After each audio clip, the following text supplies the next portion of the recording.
প্রায় 2 মাস ধরে চলছে কাজ। নাওয়া খাওয়া ভুলে দিন রাত কাজ করে চলেছেন শিল্পীরা। বাঙালির শ্রেষ্ঠ উৎসব দুর্গাপুজো বলে কথা। প্রতি বছরই কিছু না কিছু চমক থাকে বালুরঘাটের সৃজনী সংঘের পুজো মণ্ডপে। তবে এবারটা আলাদা, কারণ এবারে তাঁদের থিম বাঁকুড়ার ডোকরা।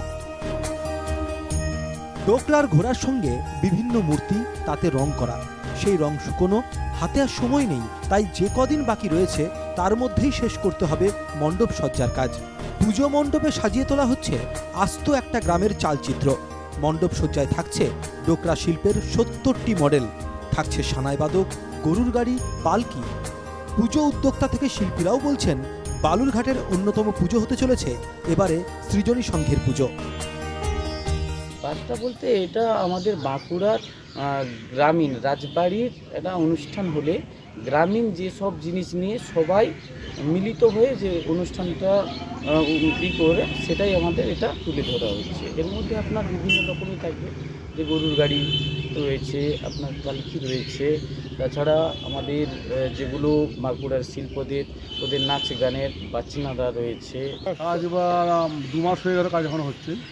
আরও বেশি ভিড় হবে আমি এবার আসা। কেন? কারণ এবার আমাদের যে থিমটা, এটা খুব সুন্দর থিম। হ্যাঁ, ডোকরা শিল্প খুব সুন্দর থিম। আর আমাদের প্যানেল করছে, প্যানেলের যে পরিস্থিতি হচ্ছে জলপাইগুড়ির লোক, আর যারা শিল্পী যারা তারা সব কাঁচু।